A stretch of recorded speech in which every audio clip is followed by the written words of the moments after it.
Hi, folks. Welcome to another episode of Film Study. This is Ken McKusick, and it's time for this week's One Last Thing with co-host Shawn Asher. Shawn, how you doing? I'm doing good, man. I'm getting ready for the game this weekend. Our playoff hopes are still alive, and man, I'm optimistic after last week. I'm feeling like we have as good of a shot as anybody if we keep playing the way we played last week. Yep, that would do it, I'd say, in terms of what they would need to do during the playoffs. So uh, it is, they are in a good place. I mean, this is one of the things. I mean, I'll be very disappointed if they're eliminated before week 18. It could happen, but I'll be very disappointed if it does, even though, there's probably a pretty reasonable chance. If the Ravens this week pull off the exacta, which means the Steelers lose to the Lions and they beat the Patriots. Each team is the appropriate team is favored in both games. So about a 43 to 45% chance now that it happens. The week 17 game won't mean a thing. Are you in favor of resting all starters, including Lamar for that one? You wouldn't rest I all don't starters, know but about resting one less yeah. starters? I mean, a quarter. Give them a quarter, a half. Treat it like a preseason game per se. Because I don't. I'd hate the fodder, and I'd hate the arguments about what if, because that never ends and there is no answer to what if. So like, I don't want to see rust, and I don't want to see them. I don't want to see them come out against Pittsburgh and just completely stale because everybody's cold. But I also don't want anybody to get hurt. So in my mind, give them a quarter, or give them a half, and even if the game's not competitive or it is, who cares? Pull Ronnie Stanley, pull Lamar, pull the key players. Definitely, I personally, Hamilton would not see the field that game, but it's probably the only one. You're on mute, bud. Once per show, I tell you. What year do you think Lamar Jackson last saw preseason action? And how many total preseason snaps has he played in his entire career? Oh man, that's a great trivia question. I'm gonna guess it was the year that I guess the last time he saw preseason action was the year JK tore his knee. And what was that, 3 or 4 years ago now? Might Man, have been 22 or 23. sounds about right. Um, Snaps, man, I could give you a percentage, maybe 15. 15%. Yeah. All right. Let me see if I actually have that. But he hasn't played in a preseason game since 2021. Then Wow. he completed 3 of 4 passes. I don't have his total snaps sitting in front of me here, but I could get there. In terms of offense, he played 203 career preseason snaps, including that 2018 season where he had 156 of those 203 when he wasn't the starter. Yeah. Going into 19 and 20, of course, they knew he'd be playing, and he hasn't seen the field basically since then. Makes sense. All right, but we're not going to talk about Lamar Jackson. We're going to talk about Zay Flowers. And Zay Flowers, I think, is if we talk about topics we could be really happy about this week. Zay Flowers has had a fine year. And we're going to each come up with 3 things we really liked about what's happened to him this year that was a little bit different. Why don't you start us off? Yeah. So for me, I think what I've been most pleased to see out of Zay Flowers this year has been the advancement in his separation in the short and intermediate passing game. And, you know, coming out of college in, what was it? This is year 3 now. So coming out of college, we saw the feet, we saw the quickness, but we didn't really know how that was going to translate to an NFL level. We didn't know, like, is he going to be the Steve Smith? Is he going to be just undersized and he's going to get bullied on press man coverage? And what we've seen this year is a real development of his head movement in combination with his feet movement to be able to sell and get a defender to just open up hips one way or the other and, bite off of that movement and that momentum he's trying to show them. And it's created a lot of separation in the short and intermediate game, which has been such a great thing to see. Yeah, it definitely has been a fantastic receiver in one particular way I'm going to get to with my first item, and it's closely tied to yours. So I'll just go and then we'll talk about both at the end of this. I think Zay has very quickly developed into the best crossing route receiver in the game. His size certainly helps him a lot with that in terms of getting separation. Is there some head involved? Sure, but route running is not his thing. It's what's great about him is his size. That's where he has his biggest advantage with it is at the top of the stem. You can't tell where he's going to go because he doesn't give it away early like bigger receivers do that have to sink their hips and do what's known as sitting in the chair to decelerate. And then whether they're going to stop and go or whether they're going to stop and come back. So anyway, he's got a big advantage there, and he's used it to tremendous value this year, getting open between level 2 and 3. And Lamar Jackson has definitely a chemistry with him in terms of hitting him in stride in those areas and finding him in an open space. It's really Lamar's favorite kind of throw. Certainly is to see the receiver break open and then throw to him, and he's very good at it. And Zay has been perfect for that role. And also to piggyback off of both of these points, especially with the crossing, you know, a lot of these shifty, smaller guys over the years, you see them get just lit up, and it's, you know, part of it's a different NFL, and you can't really headhunt like you used to be able to do. But also, Zay does a pretty good job of protecting himself amongst that with his size. He's pretty good at being able to navigate the spaces in between defensive line linebackers in front of them and find those soft spots that he's not going to take those huge hits. Good point. And he certainly has been a guy who knew how to get down when it's appropriate to get down. In fact, at some points, I think that kind of hinders him a little bit. There are some things as a receiver he could probably do better there. I'm sure we might get into that later, but so I don't want to spoil anything. But it does do a good job of getting down when it's appropriate after the catch. I think Bateman does too. I think we've seen some of that from him. Um, Flowers maybe because he's got a little bit more of a fumbling problem. It's really important too, not just because of the injuries.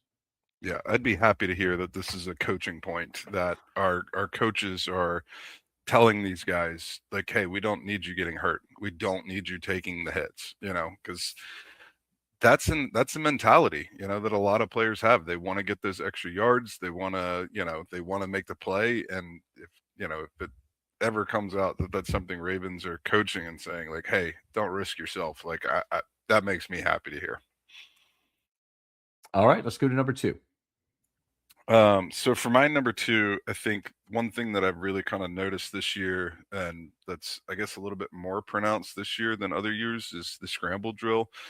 And there's a lot that goes into that. Like, you're running your route, and you have to be aware of the timing of your route and like timing of the quarterback, and like, oh, if I'm not getting hit in this window, then chances are I'm not getting that ball. And then you have to adjust. And I feel like Zay has done a really good job this year of being able to understand where those windows are for his specific routes and then decide to make a change based off of what's going on and work back to the quarterback, work open to soft spots and zones, and really kind of, you know, help Lamar as Lamar's doing what Lamar does best, which is, you know, get outside the pocket, make decisions, throw on the run.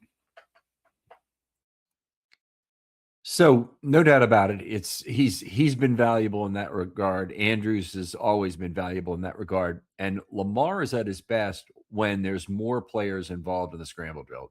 They had Nelson Aguilar. He was a good guy in that. Isaiah Likely has been a good guy. Hasn't always been him this year in terms of getting him the ball.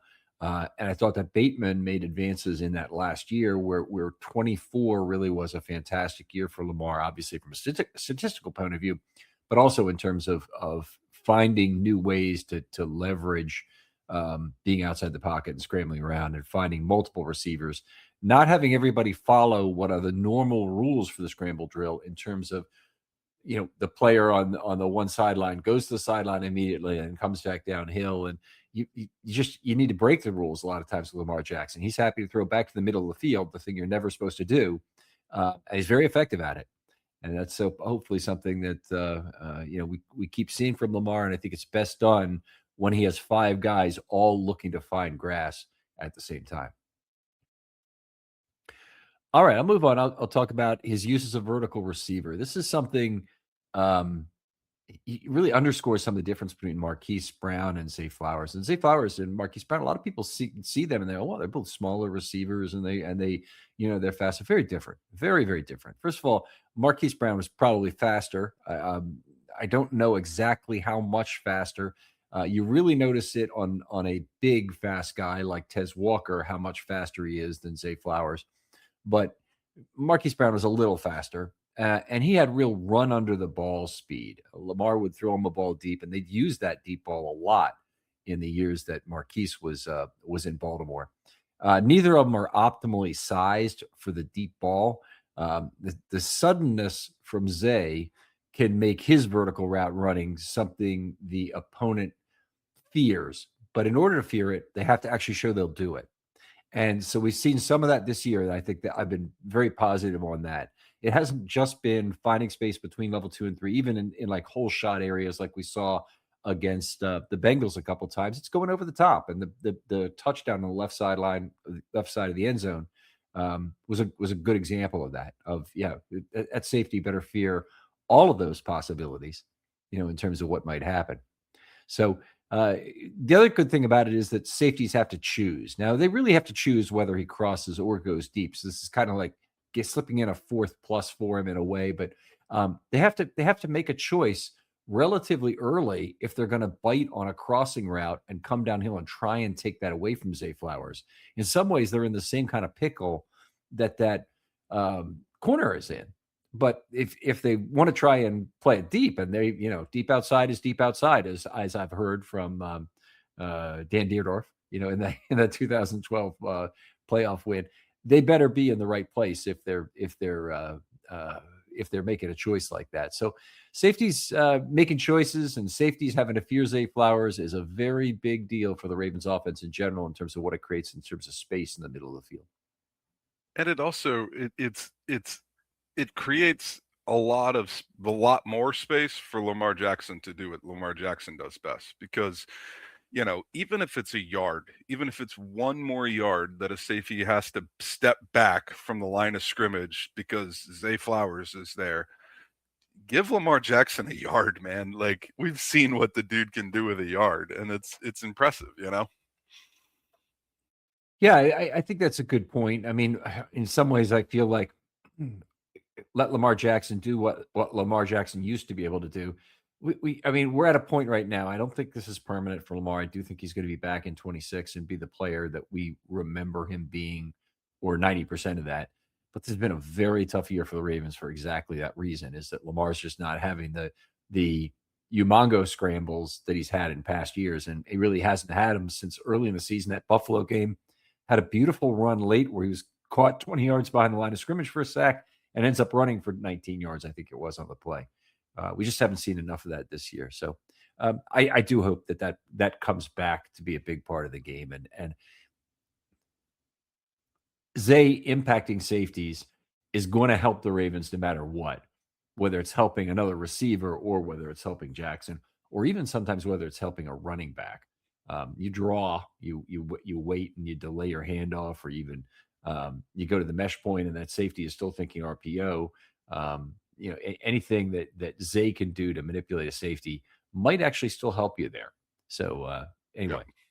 I have to agree with you that this is definitely a regression year, but I am inclined to believe that this is, barring an injury or twilight of Lamar's career, this season is going to be a statistical anomaly for him. And also, I was thinking about this the other day. It's funny that we're talking about it now. It's like, man, Lamar, like, and I'm thinking about Lamar and where we're at in this season. And I just remember you in like 2019 telling us over and over and over again, guys, this is special. You are not going to see this again. It's not possible. This is the outlier. This is 3 standard deviations away from the norm. You're not going to see this again. So soak it in. Well, it was a great year, and in particularly for the Ravens offense as a whole, it had all the elements to it. It had a good offensive line, which was part of it. I know people complaining endlessly about the offensive line. Well, Lamar's played with some offensive lines that are almost as bad as this current one is and done very well. So I don't think that's really been the issue solely. But I think it's been Lamar's injury basically that has held the team back more than anything. But in any case, that 19 team, there was some accentuation of positive factors in by the reality that the NFL had not really faced anything like Lamar at that point. Even Michael Vick in his prime, was not who Lamar was in 2019, and the 3.08 yards per drive, or sorry, points per drive, really speaks to that. Yeah, absolutely. So All right. my last thing that I've loved from Zay this year is you're not seeing a lot of disconnect between him and Lamar. And I don't. If you just watch the NFL and you listen to the radio announcers or you listen to the broadcast announcers, you've heard the saying, they're on the wrong page, or somebody's not on the right page, and you hear that at least once a game between some quarterback and some wide receiver, and we're not hearing that a lot from Zay and Lamar this year. Like, I can't remember one off the top of my head where Lamar's looking at a defense and Zay's supposed to run a deep post, and instead of cutting it back in, or like, I haven't really heard that. It hasn't popped up. So in my mind, it's kind of like an offensive lineman. If you're not hearing that this guy messed up, then he's doing pretty good. And we don't hear a lot of that disconnect between him and Lamar. And, part of that's a byproduct of it's year 3. They're working together. They understand each other more and more. But also, I mean, if you think about the other wide receivers drafted that year, like, that's still a thing for some people. So, to not have that be a big deal in year 3, that's pretty impressive for me. Sometimes a receiver just needs a change of scenery to get a better situation. And I for whatever reason, Marquise Brown wasn't happy playing with Lamar Jackson. I think you could argue the reasons are kind of petty, but they're both South Florida guys. They had a lot in common. Otherwise, that they should have really wanted to play together for longer. Or really, what it comes down to is Marquise should have wanted to play with Lamar for longer. I can't imagine that Zay, after this year, is going to think, yeah, I should be somewhere else. Now, let me tell you about the online cannabis company that's changing the game, Mood.com. They created an entirely line of functional gummies, 100% federally legal THC blends, discreetly delivered right to your doorstep. And here's the best part. You can get 20% off your first order at Mood.com with the promo code RAVENS. Now, I've tried a bunch of their gummies myself. Each one's totally unique. The Sleepy Time gummies knock me out right away. They help me unwind fast, leave me refreshed the next morning. The Epic Euphoria gummies, they're perfect for when your day just isn't going the way you want it to go. What makes Mood special is how they pair the THC with natural herbs and adaptogens. You won't find blends like this at any local shop. They've got gummies designed for focus, relaxation, clarity, even energy, all made from cannabis grown on small, family-owned American farms. No pesticides, no shortcuts, just high-quality weed you can trust. Plus, Mood backs everything with a 100-day satisfaction guarantee. So head on over to Mood.com, check out their amazing selection, and don't forget to use the promo code RAVENS at checkout to save 20% off your first order. George Pickens, he needed to be somewhere else for a lot of reasons. He had worn out his welcome in Pittsburgh. They were tired of him. He was obviously a diva, and the Dallas situation ended up being perfect for him. And there's plenty of other receivers that have made a move at some point during their career, and it's been the right move. I really think it'd be the wrong move for Zay Flowers to change spots in the NFL. I think it would really hurt him. I know it would hurt the Ravens, but I think it would be the wrong move for Flowers. He could potentially become a much less receiver with some other quarterback. I just think he's coming up on his 4th year next year. So the Ravens have to make the decision on the 5th-year option this offseason. I imagine they'll do it, if for no other reason than to give them the competitive friction to make an offer some point before the 2026 season starts to sign him long term. So that's be the most likely signing thing. Now, they did not get that done with Tyler Linderbaum, but they also didn't have the 5th-year option on him. They did get it done with Kyle Hamilton, and they did have the 5th-year option with him ready to go. They didn't even have to do it a year early. So they could wait with Zay until before his 5th season. That would be before 2027 if they really wanted to, but I still think it's possible they would make the deal before 26. incorporate the amounts that he's scheduled to make into the agreement for a deal, and then come up with a with a price tag that makes sense for both sides. I agree, and I th- I agree for so many reasons, but mostly because if I put myself in Zay Flowers' shoes, I can't because I'm going to tear an ACL just trying to move. Like one juke and my ACL's gone. But um, the opportunity for him to go somewhere else, like yeah, he can make more money for sure. That's the whole point of free agency. Players can get paid more money, but long term, how many players have we seen leave that sign a 5-year deal and then only get 3 years out of that because like system scheme and like the team that they're going to isn't a great team and they're spending big money in free agency and then it doesn't work and then we end up signing Michael Pierce back. It's like these things happen, and the opportunity for that to happen is in my mind, it's kind of higher just because of the physical limitations of the guy. He doesn't have this giant catch radius. He's not this. He's not. So it's like the opportunity to go somewhere and be quote unquote the guy, and then it not work out as great as everybody'd hope, and relationships sour. That's a real thing in my mind that could happen. Yeah, I agree. I agree entirely, and I think that if Zay Flowers probably will not elevate the play of a quarterback who has some accuracy issues. I think that'd be a big problem for him, and that might be the kind of quarterback he gets linked up with if he, um, if he were to play with, say, Sam Darnold, who is having a great year, no doubt about it, or if he were to play with maybe Jared Goff or something like that. I don't see it working out nearly as well for him as it does with Lamar here.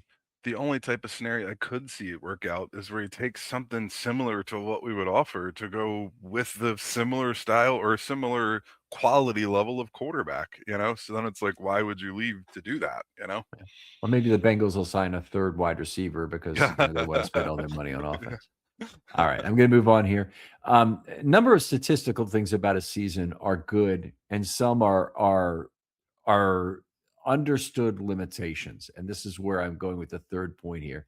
The big point here I'm making is that he's had better yak on somewhat worse yak targets. So basically, if you throw between level 2 and level 3, it's probably not as good for yak as if you throw behind the line of scrimmage on wide receiver screens. By their nature, and a lot of it is garbage yards, they're red yards, as I call them. You're earning back the yards behind the line of scrimmage a lot of time. But it's very frequent for running backs, not frequent. It happens for running backs occasionally that they'll have more yards after the catch in a season than they have receiving yards in a season. And I think, Marquise had that going for him when he was doing more of the gadget plays, whether it's a jet toss or wide receiver screen or whatever it might be to make a little space for him behind the line of scrimmage and make a nice, easy pitch and catch throw. But he's had 5.5 yak per reception this year. That's 18th among 74 receivers that have 60 plus targets. His ADOT of 10.0 is right in the middle. So it's not like he's doing it with a bunch of short passes. He's got a normal, average, medium, normal, high volume wide receiver distance from the line of scrimmage of his targets. The passer rating throwing to him is 100.5. That's not particularly good, by the way. That's right in the middle. Some of it will have to do with the item that I chose for the one thing he needs to work on still. So we'll get back to that a little later.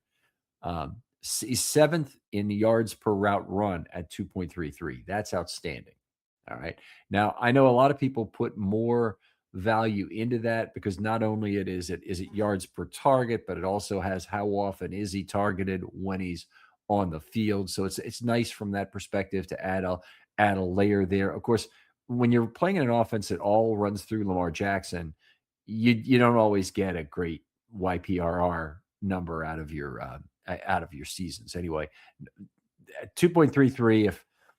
If you could have 5 Zay Flowers on the field, you basically have 11.65 yards per passing attempt you'd have. So obviously 2.33 is fantastic. And he takes some downs off in order to get there, which is good. Does not have a lot of contested catches. He's only got 6 on the entire season, but the rate is good. So he's not sacrificing a ton of rate. He's 24th of 74 receivers in that same group, again at 55% in terms of the contested catch rate, 6 of 11. So a lot of things to look at this year statistically and say, yeah, I really like most of this about Zay from a statistical basis. And in particular, the thing I'd point to is the yak being as good as it is something that, given all the things, including some of the things you said about, going, when he's crossing horizontally and going down quickly and things like that, even with his willingness to do that, that yak is still a good number. Yeah, absolutely. Let's talk improvements, Shawn. I know you had one and I had one. Let's hear it. Yeah, for me, man, it's what you just alluded to, man. I'm counting at least 10 yards a game that this guy, if he just goes forward, there's another 10 yards. And it makes my blood boil. I also understand it because, like, again, I'm going to tear an ACL if I try to do one of those things. So, like, I'm not qualified to really say, like, nah, dude, you're wrong. You should be doing this. But man, sometimes it's like you've already got the first down or you're right there. Just fall forward instead of trying to spin or trying this extra juke. And, part of the reason it frustrates me too is because, like, every time you spin and you juke, you're giving more opportunity for not only you to fumble, but for more of the defense that you're facing. You're giving them more time for rally to get on that fumble. And it just, like, I'm like, man, if there was one time a game, I'd be like, okay, I get it. This comes with the territory of this playmaker. I get it. But when it's 2 or 3 times a game, I'm like, dude, come on. Okay, so I think you're the best point you had in there was about the risk of fumble and the risk of rallying to the football. I think that is legitimate in Flowers' case. My problem with him is hands in general, but definitely includes the fumbling. He looks like he's playing with chopsticks at time, and more than pretty much any receiver since Marquise Brown, and they're probably the 2 most extreme guys in Ravens history. I've just felt like they're just like stabbing with 2 knitting needles at the ball, sometimes trying to make sure they catch it. And I just, I'm more concerned probably than I should be. Mark Andrews gets the football, he immediately latches onto it. And, AFC divisional game aside, that ball is typically in there and it's not coming out when even when he takes a fairly significant hit. And not the case with Zay. And he's had a drop rate that is the 30th worst of 74. So that means he's like 45th of 74. It's not the worst place to be in the world, 40th percentile or thereabouts, but it's not exactly where you'd want to be as a top flight receiver either. I'd say the 2 bigger things are the fumbles, which we've talked about some. I don't know. We think we need to talk about it too much, but his 2 fumbles are tied for 4th among the same receiver group. There aren't that many players who have 2 fumbles. So anyway, that's bad for a receiver. Yep. And he's certainly got a history with it, including the AFC Championship game fumble, we'll remember. So he's got some things he could probably improve on there. One thing he can't really improve on too much is the catch radius. He's built physically with some limitations that mean he's got a smaller catch radius, shorter arms and whatnot that just don't allow for the broad catch radius of a big-bodied receiver. But there is an onus on him, I think, to improve his functional catch radius by at least reaching back. It does not even have to catch the ball. He has to oftentimes disrupt a potential interception. So if the ball is thrown behind the receiver, there's a trailing coverage player there who may have a chance at it. It's really on him to reach back and get a piece of that ball and hopefully knock it away. Most of the time, that's a good thing. If you have a loose bracket coverage over the top, then it can be not a good thing to be reaching back for the football like that. But most of the time, it's gonna help disrupt the interception. And just if there's one thing to work on, with relation to the one thing you said about Yak too, I'd really like him to go to some off-season receiver training and work out a really top-notch U-turn move. Guys who do come back for the ball a lot, and Flowers is doing some of that between level 2 and level 3, are guys who really just have eyes in their back of their head a lot of times about where the leverage of that defender is closest to them, and they can figure out quickly how to make a 2-yard move coming back towards the ball and then turn that around into 10 more yards on the catch. That's the kind of thing I want to see him do. I'd love to see him create some more elusiveness. He has 14 missed tackles this year, and they're all elusiveness based. He's not a power missed tackle guy. So his number is decent, and it's a pretty good rate relative to catches. But it's one of these things that I think he could improve that with some good U-turn magic. I love that point too, because like that improving that piece of his game can be the difference between winning or losing a game. One play. If that happens one time a game and it's a tight game and he's able to make the U-turn, break up an interception, that's the difference between being that guy versus being a guy, or you know what I'm saying? Like, you saved the game by that one thing right there. So I love that point. All right. Shawn, always a pleasure talking football with you. This is a fun episode to talk about Zay Flowers. I hope we still have time for some fun episodes this year with the Ravens remaining in contention and whatnot. Tell folks where they can talk football with you online. I am on X at @bmore_sky, SKY_high, HIGH. And before we break, I'm going to put you on the spot just because I'm super fascinated. Where would you rank him for Ravens wide receivers? Not drafted, but like all the Any receivers. you've ever played with the team? Yeah. And not just statistics or impact, but like your personal rankings where like Zay Flowers highlights the ingrained in your memory, or, wherever you're like, who's he above, who's right behind him. Okay. So, it's difficult to compare him to Torrey Smith at this exact time, but I'd say in terms of he's played with a better quarterback and he's been probably more productive. I think he's better than Steve Smith at that point in his career when he's playing with the Ravens. I go back to Michael Jackson and Derek Alexander were outstanding in the first Ravens years. Those are guys who certainly would compete with him in terms of the top spot. I don't think Marquise Brown is in the same category as him. Mason and Bolden. Mason and Bolden. Okay, so Mason is a longevity guy. Yep. And Bolden is a contested catch guy, never a great yards per target guy with Flacco. I mean, the current guys have the outstanding rate numbers, whether that's Bateman or Flowers, because they get to play with Lamar Jackson. So, in terms of that, now the guy who did get to play with Lamar Jackson didn't really make good on it was Marquise. Yeah. So hopefully, we'll see Zay separate from other receivers in Ravens history over the rest of his career. That'd be what I hope for. Yeah. I think for me personally, Mason's number one, just because there was like 2 years in Madden, his route running was 99. It was that 5-yard out was like unstoppable. It didn't matter. Right. And then Bolden, and then Zay for me. Okay. So slightly above Torrey. It's hard for me to put Alexander and Jackson in there because I was in elementary school. So it's like could be biased or, just ignorant. But that's where he's at for me.